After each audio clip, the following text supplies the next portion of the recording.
रात का सन्नाटा था, चारों ओर अंधेरा पसरा हुआ था। शहर के बाहरी इलाके में एक पुराना होटल खड़ा था, जिसके बारे में कहा जाता था कि वो श्रापित है। होटल में कई वर्षों से कोई ठहरा नहीं था, क्योंकि वहाँ अजीब घटनाएं होती थी और डरावनी आवाजें सुनाई देती थी।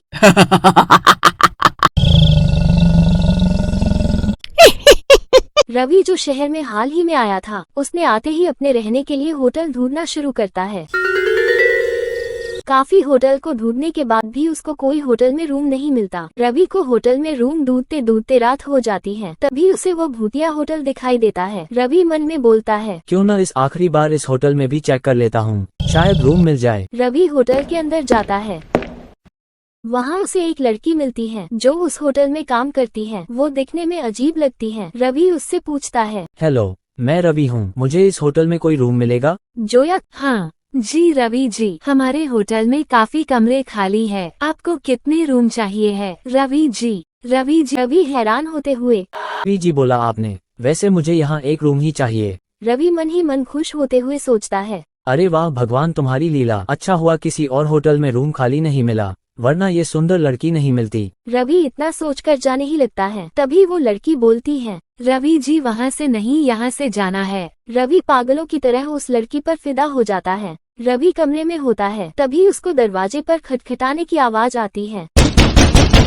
रवि जैसे ही दरवाजा खोलता है तो वो देखता दरवाजे पर वो ही लड़की खड़ी होती है जो इसको नीचे मिली थी। रवि उसको देखते हुए खो जाता है। तभी वो लड़की बोलती है, रवि जी मुझे यहाँ अकेले डर लगता है। वैसे तो मेरा काम शाम को ही खत्म हो जाता है, लेकिन आज आप आ गए तो मेरे को देरी हो गई घर जाने में। अगर आपको कोई आपत्ति ना हो तो मैं यहाँ रह सकती हूँ। रवि बोलता है, आप रह सकती हो, वैसे मैंने आपका नाम नहीं पूछा, आपका नाम क्या है? वो लड़की बोलती है, मेरा नाम जोया है। रवि उस लड़की को अंदर बुलाता है। आप पलंग तो बैठ जाओ, मैं सोफे पर बैठ जाता हूँ। रवि मन में और खुश होता है। वो लड़की रवि से कहती है, रवि जी आप मेरे पास बैठ जाइए ना। अभी बिना कुछ सोचो उसके पास बैठ जाता है। थोड़ी देर बाद घड़ी में 12 बजे हैं। वैसे ही डरावनी आवाज यानी शुरू हो जाती है। तभी अचानक रवि को अपने कमरे में हलचल महसूस होती है। वो इधर उधर देखने लगता है। तभी वो लड़की बोलती है, अरे रवि जी क्या हुआ आपको, आप ऐसे क्या ढूंढ रहे हो? अरे नहीं, मुझे लगा जैसे हमारे अलावा भी कोई है यहाँ। आपका वहम हो सकते हैं। और जोर जोर से हंसने लगती है। रवि उसको देख हैरान होता है। तभी रवि जो आगे पीछे देखता है उसे वहाँ कुछ दिखता है। तभी धीरे धीरे वो आकृति अपना रूप लेती है। रवि देख हैरान हो जाता है और चिल्लाने लगता है। जोया हंसते हुए बोलती है, यानी तुम्हें पता चल ही गया। चलो दोस्तों अब बाहर आ जाओ, रवि जी को पता चल गया है कि यहाँ कुछ है। तभी वहाँ धुआं होता है। धुएं के हटते ही 4 भूत आ जाते हैं। रवि उन्हें देखकर हैरान और डरी हुई आवाज में बोलता है, ये क्या हो रहा है? अचानक से ही भूत कहाँ से आए? और जोया तुमने यह क्या बोला कि सब आ जाओ दोस्तों? जोया डरावनी हंसी हंसते हुए बोली, अरे रवि जी आप तो अभी भी नहीं पहचान पाए। जोया तुरंत अपने असली रूप में आती है। वो भी एक खतरनाक चुड़ैल बन जाती है। रवि उसको ऐसे देख और हैरान हो जाता है। तभी जोया बोली, अरे रवि जी आप तो डर गए लगता है। रवि क्या कहा तुमने रवि जी, क्या तुम भी चुड़ैल हो? जोया हंसते हुए, रवि जी आपने काफी देर में पहचाना है मुझे, और हंसने लगती है। रवि डरते हुए बोलता है, मैंने कुछ नहीं किया है, मैं तो बस रुकने के लिए आया था, मैंने कुछ नहीं किया है। अभी बाकी के भूत चुड़ैल चिल्लाते। जोया बोली, हमारी भी कोई गलती नहीं थी, लेकिन हमारी भी बात किसी ने नहीं सुनी।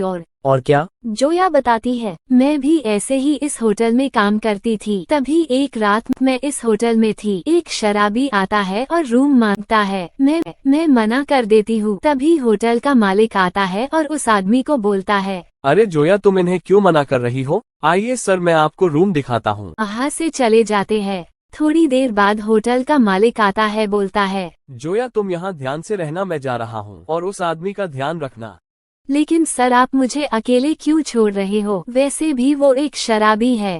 पर वो रुकते नहीं है और चले जाते हैं। थोड़ी देर बाद वो शराबी मेरे पास आता है और बोलता है, मेरे कमरे में लाइट नहीं आ रही है, जाने मन तुम चल सकती हो क्या? पहले तो मैं मना करती हूँ, लेकिन फिर मुझे मालिक की बात याद आती है। मैं उसके साथ चली जाती हूँ। उसके कमरे में अंधेरा होता है। मैं उसके साथ कमरे में जाती हूँ। वो आदमी कमरे को बंद करके मेरे साथ दुष्कर्म करने लगता है और मुझे मार देता है। उसके बाद मैं चुड़ैल बन गई। तभी होटल का मालिक आता है, उस शराबी से कहता है, अरे भाई तुमने अकेले ही सब कर लिया, मेरे लिए तो रुक जाते। ये सब सुनकर मैं सब समझ जाती हूँ कि इस होटल के मालिक की मेरे ऊपर शुरू से ही गंदी नजर थी। मैंने उसके अगली रात ही उन दोनों को भी मार दिया। अभी पूछता है, यह बाकी के 2 भूत कौन? वो ही दोनों आदमी है जिनको तुमने मार था? यह वो दोनों नहीं है, ये तो इसी होटल में काम करने वाले लोग हैं जिन्होंने होटल के मालिकों की सच्चाई पता चलने पर पुलिस को बुलाने की बोली तो मालिक ने इन दोनों को भी मार दिया। तब से हम सब ने सोच लिया कि किसी भी आदमी को ये जीने नहीं देंगे और तुम भी अब मरोगे। इतना कहती ही चुड़ैल हंसने लगती है। रवि बोलता है, लेकिन मैंने तो कुछ नहीं किया, तो तुम मुझे नहीं मार सकती। जिन्होंने तुम्हारे साथ गलत किया था उन्हें तुम पहले ही मार दिया है। मैं किसी को नहीं छोड़ूंगी, फिर चाहे वो गुनहगार हो या न हो। रवि जी अब आइए नया मेरे पास आ जाओ जल्दी से, आपकी रानी आपका इंतजार कर रही है। देखते ही देखते रवि के पास वो सारे भूत और चुड़ैल आने लगते हैं। रवि डरते डरते वही बेहोश हो जाता है। थोड़ी देर बाद रवि को होश आता है। वो देखता है सुबह हो चुकी थी, चारों तरफ उजाला था। रवि अच्छे से इधर उधर देखता है। उसे जब कुछ नहीं दिखता है तो वो बाहर की तरफ जाता है। वहाँ उसे एक चाय वाला दिखता है जो रवि को देखकर अजीब तरह से बोलता है, चाय वाला भाई तुम कल इस होटल में थे? रवि बताता है, हाँ, मैं इसी होटल में था। रवि पूरे दिन होटल ढूंढने लगता है, फिर भी उसे कोई होटल नहीं मिलता। थोड़ी देर में रात हो जाती है, लेकिन रवि को कोई होटल नहीं मिलता। रवि परेशान होते हुए खुद से बोला, पूरे दिन घूमने के बाद भी कोई होटल खाली नहीं मिला। क्या करूँ, वापस से उसी होटल में जाऊँ? वैसे भी अगर यहाँ कोई जानवर ना आ जाए, लेकिन उसे डर भी रहा था कि कहीं वो चुड़ैल और भूत उसको मार ना दे। रवि डरते डरते उस होटल में चला जाता है। वो होटल बिल्कुल वैसे ही लग रहा था जैसे कल था। रवि अंदर जाता है, उसे वहाँ वही लड़की दिखती है जो कल वहाँ थी। रवि की हिम्मत नहीं हुई कि वो अंदर जाए, लेकिन वो डरते डरते अंदर जाता है। वो लड़की खुश होते हुए बोली, आइए रवि जी, हमें आपका ही इंतजार था। इतना कहते ही वो लड़की हंसने लगती है।